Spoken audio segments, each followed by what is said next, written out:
ಆವನಿ ರಾಮಲಿಂಗೇಶ್ವರ ಸ್ವಾಮಿ ಬ್ರಹ್ಮರಥೋತ್ಸವ ಇಡೀ ನಮ್ಮ ಕೋಲಾರ ಜಿಲ್ಲೆಯಲ್ಲಿ ಅತಿ ಉಜ್ಬೃಣೆಯಿಂದ ನಡೆಯುವಂಥ ಒಂದು ಜಾತ್ರೆ.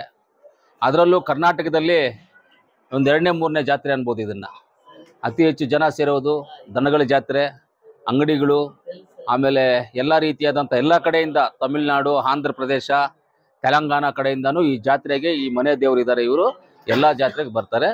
ಮೊದಲನೇದಾಗಿ ಎಲ್ಲ ಜಾತ್ರೆಗೆ ಆಗಮಿಸಿರ್ತಕ್ಕಂಥ ಭಕ್ತಾದಿಗಳಿಗೂ, ಎಲ್ಲ ನಮ್ಮ ನಾಯಕರುಗಳಿಗೂ, ಎಲ್ಲ ನಮ್ಮ ಪತ್ರಕರ್ತರ ಸ್ನೇಹಿತರಿಗೂ, ಮಾಧ್ಯಮ ಮಿತ್ರ ಸ್ನೇಹಿತರಿಗೂ ರಾಮಲಿಂಗೇಶ್ವರ ಸ್ವಾಮಿ ಆಯುಷು, ಆರೋಗ್ಯ, ಐಶ್ವರ್ಯ ಎಲ್ಲವನ್ನು ಕೊಟ್ಟು, ಒಳ್ಳೆ ಮಳೆ ಕೊಟ್ಟು, ಒಳ್ಳೆ ಬೆಳೆಯಾಗಿ, ಕೆರೆಗಳು ಕುಂಟೆಗಳು ಎಲ್ಲ ತುಂಬಲಿ ಅಂತ ದೇವರಲ್ಲಿ ಪ್ರಾರ್ಥನೆ ಮಾಡಿದ್ದೀವಿ. ಈಗಲೂ ನಿಮ್ಮ ಮುಖಾಂತರ ದೇವರಲ್ಲಿ ಕೇಳ್ಕೊಳ್ತಾ ಇದ್ದೀವಿ. ಎಲ್ಲರಿಗೂ ಒಳ್ಳೆಯದಾಗುತ್ತೆ ಅಂತ ನಮಗೆ ಆ ದೇವರ ಮೇಲೆ ನಂಬಿಕೆ ಇದೆ. ವರ್ಷವೂ ಯಾವ ರೀತಿಯಲ್ಲಿ ಅದ್ದೂರಿಯಾಗಿ ನಡೀತಾ ಇತ್ತು. ನಾನೀಗ 24 ವರ್ಷಗಳಿಂದ ಜಾತ್ರೆಗೆ ಬರ್ತಾ ಇದ್ದೀನಿ. 2009-10ರಿಂದ ನಾವು ಅದ್ದೂರಿಯಾಗಿ ನಾವು ತೇರಿಗೆ ಇದಕ್ಕೇನಾದರೂ ಮಾಡುವಂಥ ಕೆಲಸ ಮಾಡ್ಕೊಂಡು ಬರ್ತಾ ಇದ್ವಿ. ಆವತ್ತೇನು ಮಾಡ್ತಾ ಇದ್ದೀವೋ ಇವತ್ತು ಅದನ್ನೇ ಮಾಡ್ತಾ ಇದ್ವಿ. ಆವತ್ತೇನು ಮಾಡ್ತಾ ಇದ್ದೀವೋ ಇವತ್ತು ಅದನ್ನೇ ಮಾಡ್ತಾ ಇದ್ದೀವಿ. ಒಳ್ಳೆಯದಾಗಿದೆ. ತೇರು ತುಂಬ ಅದ್ದೂರಿಯಾಗಿ ನಡೆದಿದೆ.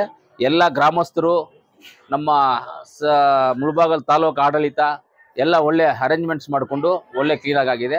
ಆಮೇಲೆ ನಮ್ಮ ಜಿಲ್ಲಾಡಳಿತದಿಂದನೂ ನಮ್ಮ SP ಅವರು ಎಲ್ಲರೂ ಇಲ್ಲೇ ಇದ್ದಾರೆ. SP ಇಲ್ಲೇ ಇದ್ದಾರೆ. SP, ಅಡಿಷನಲ್ SP, DYSP, ನಮ್ಮ ಕೋಲಾರ DYSP, SP ಅವರು, ಅಡಿಷನಲ್ SP ಅವರು ಎಲ್ಲರೂ ಇಲ್ಲಿ ಸೆಕ್ಯೂರಿಟಿಗೆ ಬಂದಿದ್ದಾರೆ. ಒಳ್ಳೆ ಅರೇಂಜ್ಮೆಂಟ್ ಮಾಡ್ಕೊಂಡಿದ್ದಾರೆ. ತುಂಬ ಚೆನ್ನಾಗಿದೆ. ಖಂಡಿತವಾಗ್ಲೂ ಬೇಡಿದ್ದು ಈಡೇರುತ್ತೆ, ಅದರಲ್ಲಿ ಡೌಟೇ ಇಲ್ಲ. ಖಂಡಿತವಾಗ್ಲೂ ಈಡೇರಿದೆ. ಇಲ್ಲಿ ಬೇಡ್ಕೊಂಡಿರೋದು ಈಡೇರಿದೆ. ಇಲ್ಲಿ ಮಾತು ಕೊಟ್ಟಿರೋದು ಈಡೇರಿದೆ. ಎಲ್ಲವೂ ಇಲ್ಲಿ ಮಾತು ಕೊಟ್ಟಿರುವಂಥದ್ದು ಎಲ್ಲ ಈಡೇರಿಸ್ಕೊಂಡು ಬಂದಿದ್ದೀವಿ. ಆ ದೇವರು ಎಲ್ಲ ಕಾಪಾಡ್ತಾರೆ. ಎಲ್ಲರಿಗಿಂತ ಕಾಪಾಡಲಿ ಅಂತೂ ನಾನು ಆ ದೇವರಲ್ಲಿ ಪ್ರಾರ್ಥನೆ. ಹೌದು, ನಾನು ಇಡೀ ಜಿಲ್ಲೆನಲ್ಲಿ, ಇಡೀ ನಮ್ಮ ಜಿಲ್ಲೆ ಕೋಲಾರ ಚಿಕ್ಕಬಳ್ಳಾಪುರ 2 ಜಿಲ್ಲೆನಲ್ಲಿ ಎಲ್ಲೋ ಒಂದು ಜಾಗದಲ್ಲಿ ನಾನು MLA ಆಗ್ತೀನಿ ಅಂತ ಹೇಳಿದ್ದೆ. ಅದರಲ್ಲೂ ನಮ್ಮ ಪಕ್ಷ ಎಲ್ಲ ಸೂಚನೆ ಮಾಡಿದ್ರೆ ಅಲ್ಲಿಗೆ ಹೋಗ್ತೀನಿ ಅಂತ ಹೇಳಿದ್ದೆ. ಎಲ್ಲಿ ಸ್ಟ್ರಾಂಗ್ ಆಗಿ ಆಗಲ್ಲ ಅಂತ ಹೇಳ್ತಾರೆ ನಮ್ಮ ಪಕ್ಷದವರು, ಅಲ್ಲೇ ನಾನು ಕಂಟೆಸ್ಟ್ ಮಾಡ್ತೀನಿ ಅಂತೂ ಇದೇ ಜಾತ್ರೆನಲ್ಲಿ ಹೇಳಿದ್ದೆ. ನಾನು 2 ವರ್ಷಗಳ ಹಿಂದ್ಗಡೆ ಹೇಳಿದ್ದೆ, ಇದೇ ಮಾತನ್ನ ಹೇಳಿದ್ದೆ. ಅದೇ ರೀತಿಯಲ್ಲಿ ನಡೆದಿದೆ. ನಿಮಗೆ ಗೊತ್ತಿದೆ, ಚಿಕ್ಕಬಳ್ಳಾಪುರದಲ್ಲಿ ನನಗೆ ಆಫರ್ ಬಂತು ನಿಂತ್ಕೊಳ್ಳೋದಕ್ಕೆ, KR ಪುರಮಲ್ಲಿ ನಿಂತ್ಕೊಳ್ಳೋದಕ್ಕೆ ಆಫರ್ ಬಂತು. 2 ಕಡೆನೂ ಆಫರ್ ಬಂದು ಚಿಕ್ಕಬಳ್ಳಾಪುರಕ್ಕೆ ಫಿಕ್ಸ್ ಆದೆ. ಲಾಸ್ಟ್ಗೂ ನಮ್ಮ ಮುಖ್ಯಮಂತ್ರಿಗಳಂತ ಸಿದ್ದರಾಮಣ್ಣ ಅವರು ಇಲ್ಲಿ ಬರಲ್ಲ ಅಂದಮೇಲೆ ಎಲ್ಲ ನಮ್ಮ ಸಿದ್ದರಾಮಣ್ಣ ಅವರು, DK ಶಿವಕುಮಾರ್ ಸಾಹೇಬ್ರು ಇಬ್ಬರು ಸೇರಿ ನೀನು ಕೋಲಾರಲ್ಲೇ ಕಂಟೆಸ್ಟ್ ಮಾಡು ಅಂದರು. ಕೋಲಾರಲ್ಲಿ ಕಂಟೆಸ್ಟ್ ಮಾಡೋ ಅಂದಮೇಲೆ ಫಸ್ಟು ನಜೀರ್ ಅಣ್ಣನ, ಅನಿಲ್ ಅಣ್ಣನ, ಸುದರ್ಶನ್ ಸಾಹೇಬ್ನ ಎಲ್ಲರನ್ನೂ ಕೇಳಿ ಎಲ್ಲ ಮಾತಾಡಿ ಅವ್ರು ಯಾರು ಬೇಡ ಅಂದಮೇಲೆ ನನಗೆ ಕೊಟ್ಟಿದ್ದು. ನಾನು ಹೇಳಿದ್ದಂಗೆ ಅವ್ರು ಯಾರಾದರೂ ಬೇಡ ಅಂದರೆ ನನಗೆ ಕೊಡಿ ಅಂತ ಹೇಳಿದೆ. ಆವಾಗ ನನಗೆ ಕೊಟ್ಟರು. ಆ ದೇವರ ದಯದಿಂದ, ರಾಮಲಿಂಗೇಶ್ವರ ಆಶೀರ್ವಾದದಿಂದ, ಕೋಲಾರಮ್ಮನ ಆಶೀರ್ವಾದದಿಂದ ಇವತ್ತು ನಾವು ಈ ಮಟ್ಟಕ್ಕೆ ಬರಬೇಕಂದ್ರೆ ಕಾರಣ ಆಗಿದೆ. ಆ ದೇವರಿಗೆ ನಾನು ಪಾದಗಳಿಗೆ ನಮಸ್ಕರಿಸ್ತೀನಿ. ಆ ದೇವ್ರು ಯಾವಾಗಲೂ ಸುಖವಾಗಿ ಇದೇ ರೀತಿಯಲ್ಲಿ ಕಾಪಾಡ್ಕೊಂಡು ಬರಲಿ ಅಂತ ಆ ದೇವರಲ್ಲಿ ಪ್ರಾರ್ಥನೆ ಮಾಡ್ತೀನಿ. ಒಳ್ಳೇದಲ್ವಾ? ನನ್ನ ಹೆಸರಿಟ್ಟು ಬೈದ್ರೆ ನಾನು ಜಾಡ್ಸಾಕ್ಬಿಡ್ತೀನಿ. ಯಾರಾದರೂ ನಾನು ಕೇರೆ ಮಾಡೋದಿಲ್ಲ, ಯಾರನ್ನೂ ಕೇರ್ ಮಾಡೋದು. ನನ್ನ ಹೆಸರಿಟ್ಟು ಯಾರಾದರೂ ಮಾತಾಡಿದ್ರೆ ಹೇಳ್ರಿ, ಅವರು ಬಂಡವಾಳ ವಿಡಿಯೋಸು, ರೆಕಾರ್ಡ್ಸು, ಆಡಿಯೋಸು ಎಲ್ಲವನ್ನು ಎತ್ತು ರೋಡ್ಗೆ ಬಿಟ್ಬಿಡ್ತೀನಿ. ನನ್ನ ಹೆಸರು ಯಾರಾದರೂ ಎತ್ತು ಮಾತಾಡಿದ್ರೆ ಅವ್ರು ಹೇಳಿ ನನ್ನ ಹೆಸರು, ಆಮೇಲೆ ನಾನು ತೋರಿಸ್ತೀನಿ ಏನು ಅಂತ. ಯಾರ ಇಬ್ಬರು ಶಾಸಕರು ಯಾರು?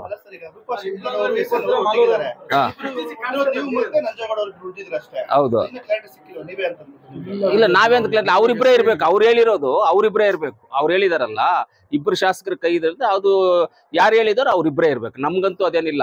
ನೋಡು, ಕೋಲಾರ ಹೆಡ್ ಕ್ವಾರ್ಟರ್ ಅಲ್ಲಿ ನಾನು ಇದೀನಿ, MLA ಆಗಿದ್ದೀನಿ. ಯಾರೇ ಬಂದರೂ ನನಗೆ ಮಾಹಿತಿ ಕೊಡ್ತಾರೆ. ನಾನು ಹೋಗ್ತೀನಿ, ನಾನು ಅವ್ರ ಜೊತೆ ಇರ್ತೀನಿ, ನನ್ನ ಕೆಲಸಗಳು ನಾನು ಮಾಡಿಸ್ಕೊಳ್ತೀನಿ, ಅವ್ರ ಜೊತೆ ನಾನು ಓಡಾಡ್ತೀನಿ. ಅವ್ರು ಬಂದಾಗ ನಾನು ಬಾರ್ಡ್ರಲ್ಲಿ ರಿಸೀವ್ ಮಾಡಿದ್ದೀನಿ. ನಿಮಗೆ ಗೊತ್ತು ಯಾರ್ಯಾರು ನಾನು ಬಾರ್ಡ್ರಲ್ಲಿ ರಿಸೀವ್ ಮಾಡಿದ್ದೀನಿ ಅಂತ. ಹೋದ್ಸಲಿ ದಿನೇಶ್ ಗುಂಡೂರಾವ್ ಅವ್ರು ಬಂದರು. ಬಾರ್ಡ್ರಲ್ಲಿ ರಿಸೀವ್ ಮಾಡಿಕೊಂಡು ಕರ್ಕೊಂಡೋಗಿ ನಾನು ಬಂಗಾರಪೇಟೆ ಬಾರ್ಡ್ರಲ್ಲಿ ಬಿಟ್ಬಿಟ್ಟು ಬಂದೆ ದಿನೇಶ್ ಗುಂಡೂರಾವ್ ಅವ್ರನ್ನ. ದಿನೇಶ್ ಗುಂಡೂರಾವ್ ಅವರು ಮುಳಬಾಗಿಲಿಗೆ ಬಂದರು. ಮುಳಬಾಗಿಲಿಗೆ ಬಂದಾಗ ಟೋಲ್ವರೆಗೂ ಬಂದು ಟೋಲಲ್ಲಿ ಬಿಟ್ಬಿಟ್ಟು ನಾನು ಗೆಸ್ಟ್ ಹೌಸ್ಗೆ ಹೋದೆ. ನಾನು ಮನೆ ಮುಳಬಾಗಿಲು ಹೋಸಲಿ ಬಂದಾಗ ಟೋಲ್ವರೆಗೂ ಬಿಟ್ಟು ನಾನು ಇವ್ರನ್ನೆಲ್ಲ ನಮ್ಮ ಲೀಡರ್ಸ್ನೆಲ್ಲ ಕರೆಸಿ, ನಮ್ಮ ನೀಲಕಂಠೇಗೌಡರನ್ನ ಅವ್ರ ಕಾರಲ್ಲಿ ಕುಂಡ್ರಿಸಿ, ಬ್ಲಾಕ್ ಪ್ರೆಸಿಡೆಂಟನ್ನು ನೀವು ಮುಳಬಾಗಿಲು ನಿಮ್ಮ ಕಾರ್ಯಕ್ರಮ ಮುಗಿಸ್ಕೊಂಡು ಬನ್ನಿ ಸರ್, ನಾನು ಗೆಸ್ಟ್ ಹೌಸಲ್ಲಿ ಇರ್ತೀನಿ ಅಂತ ಗೆಸ್ಟ್ ಹೌಸಲ್ಲಿದೆ. ಅದು ಕೋಲಾರ ಹೆಡ್ ಕ್ವಾರ್ಟರ್ MLA ಆಗಿ ನನ್ನ ಜವಾಬ್ದಾರಿ, ಇದು ನಮ್ಮ ಮಂತ್ರಿಗಳು ಬಂದಾಗ, ನಮ್ಮ ಪಕ್ಷದ ಯಾರೇ ಹಿರಿಯ ನಾಯಕರು ಬಂದಾಗ್ಲೂ ನಾನು ರಿಸೀವ್ ಮಾಡ್ಕೊಳ್ಳೋದು ಕೋಲಾರದಲ್ಲಿ ನನ್ನ ಜವಾಬ್ದಾರಿ ಆಗಿದೆ. ನಾನು ರಿಸೀವ್ ಮಾಡ್ಕೊಳ್ತೀನಿ. ಮುಂದಕ್ಕೂ ಇವಾಗ ಏನು ಮಾಡ್ತಾ ಇದ್ದೀನಿ ಅದನ್ನೇ ಕಂಟಿನ್ಯೂ ಮಾಡ್ತೀನಿ ನಾನು.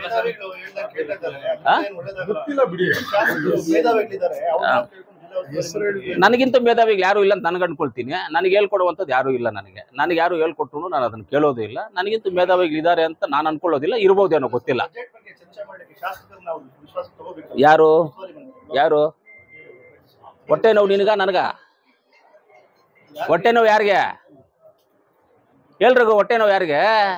ನನಗೆ ಹೊಟ್ಟೆ ನೋವು ಇದ್ದು ನಿನಗೆ ಟ್ಯಾಬ್ಲೆಟ್ ಕೊಟ್ರೆ ಆಗುತ್ತೇನದು? ನನ್ನ ಕಾನ್ಸ್ಟಿಟ್ಯೂನ್ಸಿಗೆ ಏನು ಪ್ರಾಬ್ಲಮ್ ಇದೆ ಅಂತ ಡಿಸ್ಟ್ರಿಕ್ಟ್ ಮಿನಿಸ್ಟರ್ ಹೋಗ್ಬೇಕಾಗಿರೋ ಜವಾಬ್ದಾರಿ ನಂದು. ಜನ ಓಟ್ ಹಾಕಿರೋದು ಏನಕ್ಕೆ? ನನಗೆ ಸುತ್ತಾಡ್ಕೊಂಡು ಅರಟೆ ಹೊಡ್ಕೊಂಡು ಇರೋದಕ್ಕೆ ಜನ ಓಟ್ ಹಾಕಿರೋದು. ಜನ ಓಟ್ ಹಾಕಿರೋದು ಬಂದ್ಬಿಟ್ಟು ಸುತ್ತಾಡ್ಕೊಂಡು ಜನಗಳ ಹತ್ರ ಮಾತಾಡ್ಕೊಂಡು ಅರಟೆ ಹೊಡ್ಕೊಂಡು ಇಲ್ಲ ಹಾಕಿರೋದು.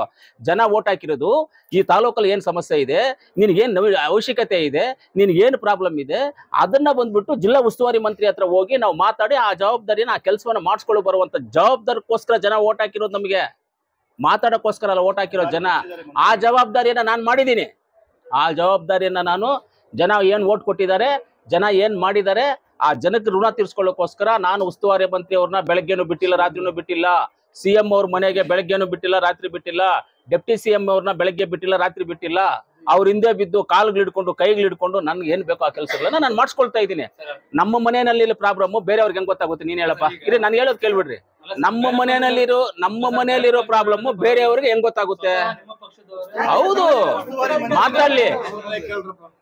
ನಮ್ಮ ಮನೆಯಲ್ಲಿರೋ ಪ್ರಾಬ್ಲಮ್ ಬೇರೆಯವ್ರಿಗೆ ಗೊತ್ತಾಗೋದಿಲ್ಲ. ನಮ್ಮ ಕಾನ್ಸ್ಟಿಟ್ಯೂನ್ಸಿಲಿ ಏನ್ ಪ್ರಾಬ್ಲಮ್ ಇದೆಯೋ ಅದನ್ನ ಉಸ್ತುವಾರಿ ಮಂತ್ರಿಗಳ ಹತ್ರ ಕುತ್ಕೊಂಡು ನಾವು ಮಾತಾಡುವಂತ ನಮ್ಮ ಜವಾಬ್ದಾರಿ. ಉಸ್ತುವಾರಿ ಮಂತ್ರಿಗಳು ನಮಗೆಲ್ಲಾ ಸಂದರ್ಭದಲ್ಲೂ ಎಲ್ಲಾ ವಿಷಯದಲ್ಲೂ ನಮಗೆ ಸಹಕರಿಸಿದ್ದಾರೆ. ಅವ್ರು ಎಲ್ಲಾ ರೀತಿಯದೆಲ್ಲ ಸಹಕಾರ ಮಾಡಿದ್ದಾರೆ. ಇವತ್ತು ಎಲ್ಲರೂ ಹೇಳ್ಕೋಬಹುದು, ಇವತ್ತು ಕೋಲಾರ್ಗೆ ಬಜೆಟ್ ಅಲ್ಲಿ ಬಂದ್ಬಿಟ್ಟು ಮೆಡಿಕಲ್ ಕಾಲೇಜ್ ಅನೌನ್ಸ್ ಆಗುತ್ತೆ. ನಿಮ್ಗೆಲ್ಲರಿಗೂ ಗೊತ್ತೋದು, ನಿಮ್ಗೆ ಆಲ್ರೆಡಿ ಮಾಹಿತಿ ಇದೆ. ನಿಮ್ಗೆಲ್ಲರಿಗೂ ಪತ್ರಕರ್ತರಿಗೆ, ಮಾಧ್ಯಮ ಮಿತ್ರರಿಗೆ ಎಲ್ಲರ ಮಧ್ಯೆ. ಯಾಕಪ್ಪ ಇಷ್ಟು ದಿವಸ ಆಗಿಲ್ಲ? ಸ್ವಾತಂತ್ರ್ಯ ಬಂದಿದೆ. ಚಿಕ್ಕಬಳ್ಳಾಪುರ ಜಿಲ್ಲೆ 2008ರಲ್ಲಿ ನಮ್ಮ ಅವಿಭಾಜ್ಯ ಜಿಲ್ಲೆ, ನಮ್ಮ ಜಿಲ್ಲೆ. ಅದೂನು ಮೊನ್ನೆ 2008ರಲ್ಲಿ ಚಿಕ್ಕಬಳ್ಳಾಪುರ ಜಿಲ್ಲೆ ಆಗಿದ್ದು ಮೆಡಿಕಲ್ ಕಾಲೇಜ್ ಆಗಾಯ್ತು. ಯಾಕೆ ಕೋಲಾರ್ಗೆ ಇಷ್ಟು ದಿವಸ ಮೆಡಿಕಲ್ ಕಾಲೇಜ್ ಆಗಿಲ್ಲ? ಯಾರು ಪ್ರಯತ್ನ ಮಾಡಿಲ್ವಾ? ಇವತ್ತು ಬಜೆಟ್ ಅಲ್ಲಿ ಅನೌನ್ಸ್ ಆಗುತ್ತೆ, ಕೋಲಾರ್ ಮೆಡಿಕಲ್ ಕಾಲೇಜ್ ಆಗುತ್ತೆ, ಕೋಲಾರ್ ರಿಂಗ್ ರೋಡ್ ಅನೌನ್ಸ್ ಆಗುತ್ತೆ. ಅದಕ್ಕೆ ಎಷ್ಟು ಕಷ್ಟಪಟ್ಟಿದ್ದೀವಿ ಅಂತ ಹೇಳಿದ್ರೆ ಅಷ್ಟು ಕಷ್ಟಪಟ್ಟಿದ್ದೀವಿ. ಆ ಕಷ್ಟಕ್ಕೆ ಆ ರಿಂಗ್ ರೋಡ್ ಆಗಬೇಕು, ಕೋಲಾರ್ ಮೆಡಿಕಲ್ ಕಾಲೇಜ್ ಆಗಬೇಕು ಅಂದ್ರೆ ನಮ್ಮ ಉಸ್ತುವಾರಿ ಮಂತ್ರಿಗಳಾದಂಥ ಸುರೇಶ್ ಅಣ್ಣವರು, ನಜೀರ್ ಅಣ್ಣವರು, ಅದೇ ರೀತಿಯಲ್ಲಿ ಕೃಷ್ಣ ಬೈರೇಗೌಡರು, ನಾವು ಸೇರಿಕೊಂಡು, ಸುಧಾಕರ್ ಸೇರಿಕೊಂಡು, ನಂಜೇಗೌಡರು ಸೇರ್ಕೊಂಡು ಇಷ್ಟು ಜನ ಹೋಗಿ ಮೀಟಿಂಗ್ ಮಾಡಿ ಎಷ್ಟು ರಾತ್ರಿಗಳು ಓಡಾಡಿ ಮಾಡಿದೀವ್ರಿ ಕೆಲಸ. ನನ್ನ ಕಾನ್ಸ್ಟಿಟ್ಯೂನ್ಸಿನಲ್ಲಿ ಏನು ಪ್ರಾಬ್ಲಮ್ ಇದೆ ಅಂತ ನಾವು ಉಸ್ತುವಾರಿ ಮಂತ್ರಿಗಳಿಗೆ ಸಿಎಂ ಗಮನಕ್ಕೆ ತಂದ್ಬರೋದು ನಮ್ಮ ಜವಾಬ್ದಾರಿ. ಯಾರು? ಅವ್ರನ್ನೇ ಕೇಳ್ಬೇಕು ನೀವು, ಉಸ್ತುವಾರಿ ಮಂತ್ರಿಗಳೇ ಕೇಳ್ಬೇಕು. ನಮಗೂ ನೋವಿರೋದ್ರಿಂದ ನಾವು ಹೋಗ್ಬೇಕಪ್ಪ. ಉಸ್ತುವಾರಿ ಮಂತ್ರಿಗಳಿಗೆ ನಮ್ಮ ತಾಲೂಕಲ್ಲಿ ಎಲ್ಲಿ ರೋಡ್ ಹಾಕ್ಬೇಕು, ಎಲ್ಲಿ ಏನಾಗಬೇಕು ಏನ್ ಗೊತ್ತಿರುತ್ತೆ ಅವ್ರಿಗೆ ನಾವು ತಿಳಿಸ್ಬೇಕು. ಅಣ್ಣ ಈ ತರ ಇದೆ, ಹಿಂಗಿದೆ ಅಣ್ಣ, ಇದನ್ನ ಮಾಡ್ಬೇಕು ಅನ್ನೋದನ್ನ ನಾವು ತಿಳಿಸ್ಬೇಕು ಉಸ್ತುವಾರಿ ಮಂತ್ರಿಗಳಿಗೆ. ಉಸ್ತುವಾರಿ ಮಂತ್ರಿಗಳು ತಿಳಿಸುವಂತ ಜವಾಬ್ದಾರಿ ಕೂಡ ಇರ್ಬೇಕು ನಮಗೆ. ಆ ಜವಾಬ್ದಾರಿ ತಗೊಂಡು ಅವ್ರಿಗೆ ಹೇಳ್ಬೇಕು. ಅವ್ರಿಗೇನು ಬೇರೆದೇನು ದೇವ್ರು ಬಂದ್ಬಿಟ್ಟು ಅವ್ರ ಕಿವಿನಲ್ಲಿ ಹೇಳಲ್ಲ ಅವ್ರಿಗೆ, ನಮ್ಗೆ ಇಂಥ ಪ್ರಾಬ್ಲಮ್ ಇದೆ, ಅವ್ರನ್ನ ಮಾತಾಡಿ ನೀವು ಹೋಗಿ ಅಂದ್ಬಿಟ್ಟು. ಎಲ್ಲ ಶಾಸಕರನ್ನ ಒಂದು ರಿಕ್ವೆಸ್ಟ್ ಮಾಡ್ಬೇಕಾಗುತ್ತೆ, ಎಲ್ಲ ಒಂದು ಸಭೆ ಕರೆದು ಏನ್ ಬೇಕು ಏನ್ ಬೇಡ ಅಂತ ಜಿಲ್ಲೆ ಅಭಿವೃದ್ಧಿ ಬಗ್ಗೆ ಚರ್ಚೆ ಮಾಡ್ಬೇಕು. ಇಲ್ಲ, ಇರ್ಬೋದು ಅದಿರ್ಬೋದು, ಅವ್ರು ಇರ್ಬೋದು. ಬೇರೆ ಎಲ್ಲ ವಿಚಾರಕ್ಕೂ ಉಸ್ತುವಾರಿ ಮಂತ್ರಿ ಹತ್ರ ಹೋಗಕ್ಕಾಗುತ್ತೆ, ಕೆಲಸ ಮಾಡ್ಕೊಳಕ್ಕಾಗುತ್ತೆ. ಟ್ರಾನ್ಸ್ಫರ್ಗಳು ಮಾಡಕ್ಕೆ ಉಸ್ತುವಾರಿ ಮಂತ್ರಿ ಹತ್ರ ಹೋಗಕ್ಕಾಗುತ್ತೆ, ಕೆಲಸ ಮಾಡ್ಕೊಳಕ್ಕಾಗುತ್ತೆ. ಯಾರು DC ಬರ್ಬೇಕು, ಯಾರು EDC ಬರ್ಬೇಕು, ಯಾರು AC ಬರ್ಬೇಕು, ಯಾರು ಜಿಲ್ಲಾ ಅಧಿಕಾರಿಗಳು ಬರ್ಬೇಕು ಅಂತ ಹೋಗಕ್ಕಾಗುತ್ತೆ, ಕೆಲಸ ಮಾಡ್ಕೊಳಕ್ಕಾಗುತ್ತೆ. ಬಜೆಟ್ ಬರ್ತಾ ಇರೋದು ಇಡೀ ದೇಶಕ್ಕೆ ಗೊತ್ತಿದೆ, ಯಾವಾಗ ಬಜೆಟ್ ಮಾಡ್ತಾರೆ ಮುಖ್ಯಮಂತ್ರಿಗಳು ಅಂತ. ಅದಕ್ಕೂ ಹೋಗ್ಬೇಕಪ್ಪ, ತಪ್ಪೇನಿದೆ ಇದ್ರಲ್ಲಿ? ಹೋದ್ರೆ ಪ್ರತಿಷ್ಠೆ ಏನಿದೆ ಇದ್ರಲ್ಲಿ? ಅದೆಲ್ಲ ನೀವ್ ಹೇಳ್ಬೇಕು, ನೀವ್ ಕೇಳ್ಬೇಕು. KDP ಸಭೆ ಯಾರಿಗೋಸ್ಕರ ಮಾಡೋದು?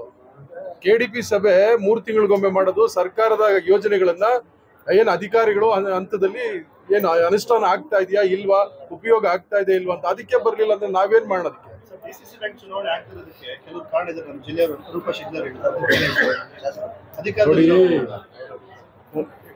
DCC ಬ್ಯಾಂಕ್ ನಾನು ಹೇಳ್ತೀನಿ. DCC ಬ್ಯಾಂಕು ಚುನಾವಣೆ ಆಗೋದಕ್ಕೆ ಅಡ್ಡಗಾಲ ಹಾಕಿರೋದು ಯಾರು? ಚೆನ್ನಾಗಿ ಅರ್ಥ ಮಾಡ್ಕೊಳ್ಳಿ, ನಾನು ಹೇಳ್ತೀನಿ, ಕ್ಲೀನಾಗಿ ಅರ್ಥ ಮಾಡ್ಕೊಳ್ಳಿ. DCC ಬ್ಯಾಂಕ್ಗೆ ಎನ್ಕ್ವೈರಿ ಮಾಡೋಕ್ಕೆ ಅಂತ ಸರ್ಕಾರದಿಂದ ಒಂದು ಆದೇಶ ಆಗುತ್ತೆ, ಏನೋ ಎನ್ಕ್ವೈರಿ ಮಾಡಿ ಅಂತ. ಎನ್ಕ್ವೈರಿಗೆ ಯಾರನ್ನಾದ್ರೂ ಒಬ್ಬನ ಅಪಾಯಿಂಟ್ ಮಾಡಿದಾಗ ಅದ್ರ ಮೇಲೆ ಹೋಗಿ ಸ್ಟೇ ತರ್ತಾರೆ. ಯಾವುದ್ರ ಮೇಲೆ? ಎನ್ಕ್ವೈರಿಗೆ ಒಂದು ಮನುಷ್ಯನ ಹಾಕ್ತಾರಲ್ಲ, ಯಾರೋ ಒಂದು ಆಫೀಸರ್ನ ಹಾಕ್ತಾರೆ, ಅದ್ರ ಮೇಲೆ ಸ್ಟೇ ತರ್ತಾರೆ. DCC ಬ್ಯಾಂಕ್ಗೆ ಒಂದು MDನ ಹಾಕಿದ್ರೆ ಆ MD ಬೇಡ ನಮಗೆ ಅಂತ MD ಮೇಲೆ ಹೋಗಿ ಕೋರ್ಟಲ್ಲಿ ಒಂದು ಸ್ಟೇ ತರ್ತಾರೆ, ಆ MD ಬರಬಾರ್ದು ಅಂತ. 19 DCC ಬ್ಯಾಂಕ್ಗೆ ಸಂಬಂಧಪಟ್ಟಂಗೆ 19 ಸ್ಟೇಗಳಿದೆಯಪ್ಪ. ಯಾರು ತಗೊಂಡಿರೋದು ಆ ಸ್ಟೇಗಳೆಲ್ಲ? ನಾನಾ? ಅನಿಲಣ್ಣ? ಸುರೇಶ್ ಅಣ್ಣ? ಸುರೇಶ್ ಅಣ್ಣ ತಗೊಂಡವ್ರ? ನಂಜೇಗೌಡರು ತಗೊಂಡವ್ರ? ಯಾರು ತಗೊಂಡಿದ್ದಾರೆ ಸ್ಟೇ? ಸ್ಟೇ ತಗೊಂಡಿರೋದು ಯಾರು? ನೀವು ಎಲ್ಲರಿಗೂ ಹಾಕಿ 19 ಸ್ಟೇಗಳು ತಗೊಂಡಿದ್ದಾರೆ. ಏನಕ್ಕಪ್ಪ ನೀವು ಒಳ್ಳೆಯವ್ರಾದ್ರೆ ಯಾಕೆ ಸ್ಟೇ ತಗೊಂಡಿದ್ದೀರಾ ನೀವು?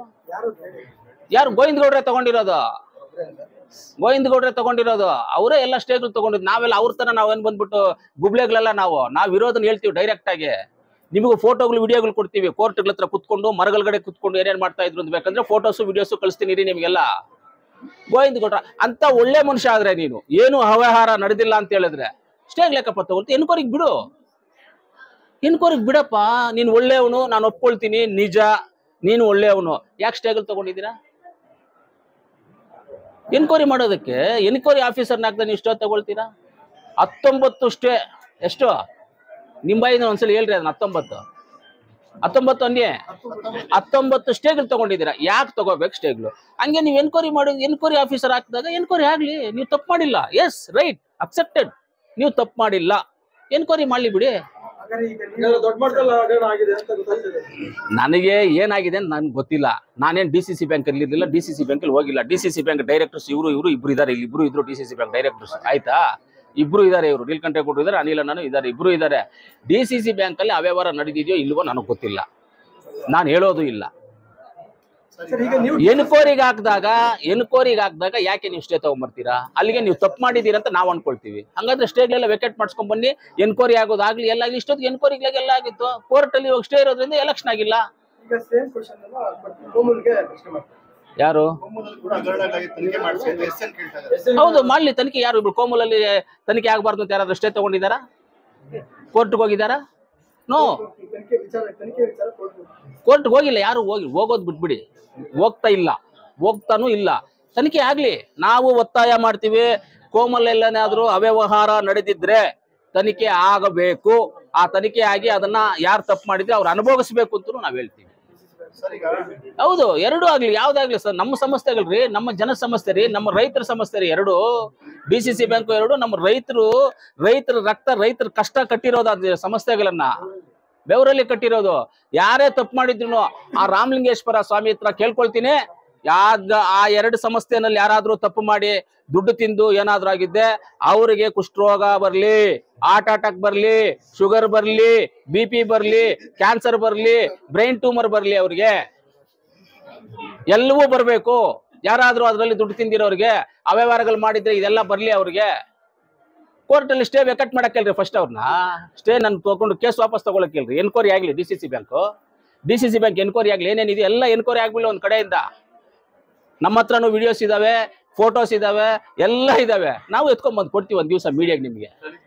ಈಗ ಜಮೀರ್ ಅಹಮದ್ ಏನು ಬಿಜೆಪಿ ಮತ್ತೆ JDS ನ 13 ರಿಂದ 14 ಶಾಸಕರು ನಮ್ಮ ಸಂಪರ್ಕದಲ್ಲಿದ್ದಾರೆ ಅಂತ ಹೇಳ್ತಾರೆ. ಅದು ಜಮೀರ್ ಅಹಮದ್ ಅವ್ರನ್ನ ಕೇಳ್ಬೇಕು, ನನಗ್ ಗೊತ್ತಿಲ್ಲ ಅದು. ಈಗ ನಡೀತಾ ಇರೋ ಬೆಳವಣಿಗೆ ಇಲ್ಲ ಅವರು ಬಿಜೆಪಿಗೆ ಹೋಗ್ತಾರೆ ನಮ್ಮ ನೋಡಿ. ಯಾವುದೇ ಕಾರಣಕ್ಕೆ ಒಂದು ಮಾತ್ರ ಜ್ಞಾಪಕ ಇಟ್ಕೊಳ್ಳಿ. ನಮ್ಮ ಡೆಪ್ಟಿ CM KPCC ಅಧ್ಯಕ್ಷರಾದಂಥ DK ಶಿವಕುಮಾರ್ ಸಾಹೇಬರು ನಾಯಕತ್ವದಲ್ಲಿ ಈ ಸಲ ನಾವು ಸರ್ಕಾರವನ್ನ ರಚನೆ ಮಾಡಿದ್ದೇವೆ. ಅವರು ನಾಯಕತ್ವದಲ್ಲಿ ಸರ್ಕಾರವನ್ನ ರಚನೆ ಮಾಡಿದ್ದೇವೆ. ನಮ್ಮ ಹಿರಿಯರಾದಂಥ ಸಿದ್ದರಾಮಣ್ಣ ಅವರು ಮುಖ್ಯಮಂತ್ರಿ ಆಗಿದ್ದಾರೆ. ಪಾರ್ಟಿ ಬಿಟ್ಟು ಹೋಗ್ತಾರೆ, BJP ಬಿಟ್ಟು ಹೋಗ್ತಾರೆ ಅನ್ನೋ ಮನುಷ್ಯ ಅಲ್ಲ ಅವರು. ಪಾರ್ಟಿ ಕಟ್ಟವರು. ಇನ್ನ ಪಾರ್ಟಿ ಕಟ್ಟಿ ಆ ಶಕ್ತಿ, ಅವ್ರ ಶಕ್ತಿನ ಇನ್ನ ನಮ್ಮ ಕಾಂಗ್ರೆಸ್ ಪಕ್ಷಕ್ಕೆ ಇವಾಗ ತುಂಬಿರೋದಲ್ಲದೆ ಇನ್ನ ಅತಿ ಹೆಚ್ಚು ಶಕ್ತಿಯನ್ನ DK ಶಿವಕುಮಾರ್ ಸಾಹೇಬರು ಕಾಂಗ್ರೆಸ್ ಪಕ್ಷಕ್ಕೆ ತುಂಬ್ತಾರೆ. ನೀವು ಮಾಧ್ಯಮದವರು, ಪ್ರಿಂಟ್ ಮೀಡಿಯಾ, ಎಲೆಕ್ಟ್ರಾನಿಕ್ ಮೀಡಿಯಾ, ನೀವು ಅವ್ರು BJPಗೆ ಹೋಗ್ತಾರೆ, ಅಲ್ಲಿ ಹೋಗ್ತಾರೆ, ಇಲ್ಲ ಅಂತ ದಯವಿಟ್ಟು ಹಾಕ್ಬೇಡ್ರಿ. ಅದೆಲ್ಲ ಸುಳ್ಳು ಮಾಹಿತಿಗಳು. ಯಾರು ಸಾಧ್ಯತೆ? ಅವರು ಕಾಂಗ್ರೆಸ್ ಸೇರ್ತಾರೆ ಅಂತ ಸಾಧ್ಯತೆಗಳಿದೆ ಅಂತ ಹೇಳಿರ್ತಾರೆ. ನೀವು ಶ್ರೀರಾಮುಲು ಕಾಂಗ್ರೆಸ್ ಸೇರ್ತಾರೆ ಅಂದ್ಬಿಟ್ಟು ಇಷ್ಟು ದಿವಸ ನೀವೇ ಹೊಡೆದ್ರಲ್ಲ ಟಿವಿಗೆಲ್ಲ. ಸೇರಿದ್ರೆ ಕಾಂಗ್ರೆಸ್ ಅವರು? ಶ್ರೀರಾಮುಲು ಹೇಳೋದು ಅದೆಲ್ಲ ನಂಬೇಡಿ, ಯಾರು ಹೇಳಿದ್ದು ನಂಬೇಡಿ. ನೀವು ಬೇಕು ಅಂದ್ರೆ ಡೈರೆಕ್ಟ್ ಆಗಿ ನಮ್ಮ ಡೆಪ್ಟಿ CM DK ಶಿವಕುಮಾರ್ ಸಾಹೇಬ್ರು ಏನ್ ಹೇಳ್ತಾರೆ ಅದನ್ನ ಕೇಳಿ, ಅವ್ರನ್ನೇ ಕೇಳಿ. ಅವ್ರ ಪಕ್ಷ ಕಟ್ಟಿರೋರು ರಾತ್ರಿಗಳು ನಿದ್ದೆ ಇಲ್ಲದೆ ಪಕ್ಷ ಕಟ್ಟಿದಾರೆ. ನಿದ್ದೆ ಹೋಗಿಲ್ಲಿರೋರು ಬರೀ ಕಾರುಗಳಲ್ಲೇ ನಿದ್ದೆ ಹೊಡ್ಕೊಂಡಿಟ್ಬಿಟ್ಟವ್ರೆ. ಅಂತ ಪಕ್ಷ ಕಟ್ಟೋರು ಪಕ್ಷ ಬಿಟ್ಟು ಹೋಗ್ತೀನಿ ಅಂತ ಹೇಳ್ತಾರೆ. ಯಾರನ್ನ ನಂಬೋ ವಿಚಾರಣ ಇದು? ನಂಬೋ ವಿಚಾರಣೆ ಅಲ್ಲ ಇದು. ಏನು ಇಲ್ಲ, ನಡವಳಿಕೆ ತುಂಬಾ ಚೆನ್ನಾಗಿದೆ, ಆರಾಮಾಗಿದ್ದಾರೆ, ಒಳ್ಳೆ ನಡವಳಿಕೆ ಇದೆ ಕಾಂಗ್ರೆಸ್ ಪಕ್ಷದಲ್ಲಿ. ಅವ್ರ ಶಕ್ತಿ, ಅವ್ರ ಬಲ ತುಂಬಾ ಇದೆ. ಈವರೆಗೆ ಅವ್ರ ನಾಯಕತ್ವದಲ್ಲಿ ನಾವು ಕಾಂಗ್ರೆಸ್ ಪಕ್ಷ ರಚನೆ ಮಾಡಿದ್ವಿ. ಮುಂದಿನ ದಿನಗಳಲ್ಲಿ ಅವ್ರ ನಾಯಕತ್ವದಲ್ಲಿ ಕಾಂಗ್ರೆಸ್ ಪಕ್ಷವನ್ನು ನಾವು ತರ್ತೀವಿ. ಯಾರು ಬದಲಾವಣೆ ಆಗಲ್ಲ. ಕೊತ್ತೂರು ಮಂಜುನು ಬದಲಾವಣೆ ಆಗಲ್ಲ, ಅನಿಲ್ ಅನ್ನನು ನಾನು MLA ಆಗಿರ್ತೀನಿ, ಅವ್ರು MLC ಆಗಿರ್ತಾರೆ, ಅವ್ರು CM ಆಗಿರ್ತಾರೆ, ಅವ್ರು ಡೆಪ್ಟಿ CM ಆಗಿರ್ತಾರೆ. ಕಾಂಗ್ರೆಸ್ ಪಕ್ಷದಲ್ಲಿ ಯಾವುದು ಗೊಂದಲ ಇಲ್ಲ, ಏನೂ ಇಲ್ಲ. ನೀವು ಆವತ್ತಿಂದ 1 ವರ್ಷಗಳಿಂದ ಚೇಂಜು, ಇದು ಚೇಂಜು, ಮಂತ್ರಿಗಳು ಚೇಂಜ್, ಇವು ಚೇಂಜು, ಅವು ಚೇಂಜು, ಟಿವಿಗಳು ಆಗ್ತಾನೆ ಇದ್ದೀರಾ. ಅದು ಎಲ್ಲೂ ಏನೂ ಚೇಂಜ್ ಆಗಿಲ್ಲ. ಒಂದೇ ಒಂದು ಹೆಜ್ಜೆನೂ ಹಂಗೆ ಪಕ್ಕಕ್ಕೆ ಹೋಗಿಲ್ಲ. ನೀವು ಹೇಳಿರೋದು ಯಾವುದೂ ಇಲ್ಲ. ದಯವಿಟ್ಟು ಏನೂ ಆಗಲ್ಲ ಅಂತ ಇವತ್ತಿಂದ ಮೀಡಿಯಾಗಳಲ್ಲಿ ಮಾಡಿ. ಏನು ಏನು ಇಲ್ಲ, ಅವ್ರಿಗೆ ಯಾವ್ದಾದ್ರು ಒಳಗಡೆ ಇನ್ನರ್ ಆಗಿ ಅವ್ರಿಗೆ ಯಾರಾದ್ರು ನಮ್ಮ ಹೈಕಮಾಂಡ್ ಯಾರಾದ್ರೂ ಲಿಂಕ್ ಇದ್ದೇನಾದ್ರು ಹೇಳಿರ್ಬೋದೇನೋ. ನಮಗೂ ಆ ತರ ಲಿಂಕ್ಸು ಆ ತರ ದೊಡ್ಡ ಮಟ್ಟದಲ್ಲಿ ಯಾವುದು ನಮಗಿಲ್ಲ. ನಮಗೇನಾದ್ರು ಜಿಲ್ಲಾ ಮಟ್ಟದ ಒಳಗಡೆ ನಮಗೆ ಗೊತ್ತಿರುವಂತದ್ದಿದೆ. ಬಹುಶಃ ಅವ್ರಿಗೇನಾದ್ರು ಪರ್ಸನಲ್ ಆಗಿ ಡೆಲ್ಲಿ ಮೂಲಗಳಿಂದ ಹೈಕಮಾಂಡ್ ಇಂದ ಏನಾದ್ರು ಮಾಹಿತಿಗಳಿರೋದ್ರಿಂದ ಹೇಳಿರ್ಬೋದು. ನಮಗೆ ಅದು ಮಾಹಿತಿ ಇಲ್ಲ, ನಮಗೆ ಗೊತ್ತೂ ಇಲ್ಲ. ಸರ್, ಮತ್ತೆ ಕೋಲಾರದಲ್ಲಿ ನಡೆದ ಜನಪರ ಉತ್ಸವದ ಬಗ್ಗೆ ವಿರೋಧ ವ್ಯಕ್ತಪಡಿಸಿದ್ದಾರೆ ಎಸ್ ನಾರಾಯಣ ಸ್ವಾಮಿ ಮತ್ತು ರೂಪಕಲಾ ಅವರು. ಜನಪರ ಉತ್ಸವದಲ್ಲಿ ಜಿಲ್ಲಾಧಿಕಾರಿಗಳು ಎಲ್ಲ ಶಾಸಕರಿಗೂ ಮಾಹಿತಿಯನ್ನು ಕೊಟ್ಟಿದ್ದಾರೆ. ಪೂರ್ವಭಾವಿ ಸಭೆಗೆ ಎಲ್ಲರನ್ನು ಕರೆದಿದ್ದಾರೆ. ಜಿಲ್ಲಾಧಿಕಾರಿಗಳಿಗೆ ನಾನೇ ಖುದ್ದಾಗಿ ಕೇಳಿದೆ, ಸರ್ ಎಲ್ಲರಿಗೂ ಮಾಹಿತಿ ಕೊಟ್ಟಿದ್ದೀರಾ ಅಂತ ಕೇಳಿದೆ. ಎಲ್ಲರಿಗೂ ನಾನೇ ಫೋನ್ ಮಾಡಿ ಪೂರ್ವಭಾವಿ ಸಭೆಗೆ ಕರೆದಿದ್ದೀನಿ ಅಂತ ಹೇಳಿದ್ದಾರೆ. ಜಿಲ್ಲಾಧಿಕಾರಿಗಳು ನನ್ನನ್ನು ಕರೆದಿದ್ರು, ನಾನು ಹೋಗಿದ್ದೀನಿ. ನನ್ನ ಜೊತೆಗೆ ಅವತ್ತು ಬಂದಿದ್ದು ಅನಿಲಣ್ಣ ಬಂದಿದ್ರು, ಗೋವಿಂದರಾಜ್ ಅವರು ಬಂದಿದ್ರು, ವೆಂಕಟೇಶ್ವರರೆಡ್ಡಿ ಅವರು ಬಂದಿದ್ರಲ್ಲ, ಇಲ್ಲ ವೆಂಕಟೇಶ್ವರರೆಡ್ಡಿ ಬಂದಿದ್ರು, ನಂಜೇಗೌಡರು ಬಂದ್ರು. ವೆಂಕಟೇಶ್ವರರೆಡ್ಡಿ ಬಂದು ಹೋಗ್ಬಿಟ್ರು, ಅವರು ನಂಜೇಗೌಡರು ಬಂದಿದ್ರು. ಇವರು ಮಿಕ್ಕಿದವರು ಬಂದಿಲ್ಲ. ಎಂಪಿನೂ ಕಾರ್ಯಕ್ರಮಕ್ಕೆ ಬಂದಿದ್ರು, ಪೂರ್ವಭಾವಿ ಸಭೆಗೆ ಬಂದಿಲ್ಲ. ಅಂದ್ರೆ ಮಿಕ್ಕಿದವರು ಬಂದಿಲ್ಲ. DC ಅವರು ಎಲ್ಲರಿಗೂ ಮಾಹಿತಿ ಕೊಟ್ಟಿದ್ದಾರೆ. ಅವರವರು ಆಫೀಸ್ಗಳಿಗೆ, ಅವರವ್ರ ಮನೆಗಳಿಗೆ ಎಲ್ಲರಿಗೂ ಇನ್ವಿಟೇಷನ್ ಕೊಟ್ಟಿದ್ದಾರೆ. ಅವರು ಬಂದಿಲ್ಲ ಅಂತ ಹೇಳಿದ್ರೆ ನಾವೇನು ಮಾಡೋಕ್ಕಾಗಲ್ಲ.